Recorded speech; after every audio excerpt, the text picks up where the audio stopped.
أعوذ بالله من الشيطان الرجيم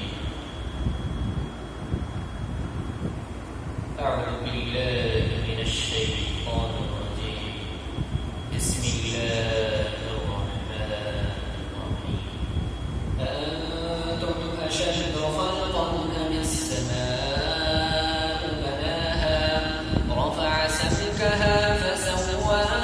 وأغطش ليلها وأخرج ضحاها والأرض بعد ذلك دحاها أخرج منها ماءها ومرعاها والجبال أرساها متاعا لكم ولأنعامكم فإذا جاءت الطامة الكبرى يوم يتذكر الإنسان ما سعى وبرزت الجحيم لمن يرى فأما من طغى وآثر الحياة الدنيا فإن الجحيم هي المأوى وأما من خاف مقام ربه ونهى النفس عن الهوى فإن الجنة هي المأوى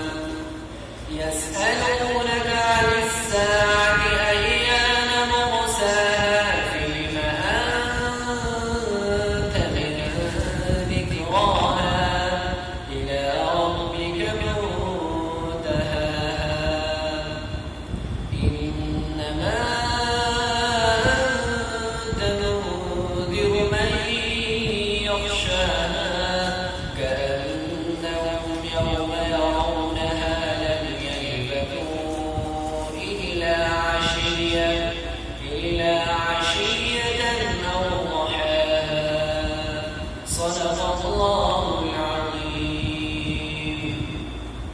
तब तक के लिए एक आखिरी इंशाल्लाह नेक्स्ट वीडियो के साथ में तब तक के लिए हमारे चैनल को लाजमी सब्सक्राइब करें और साथ में घंटी के निशान पर भी क्लिक करें ताकि लेटेस्ट वीडियो अपडेट या इसी तरह की वीडियो अपडेट सबसे पहले आप तक पहुंचे। नेक्स्ट वीडियो के साथ मिलेंगे।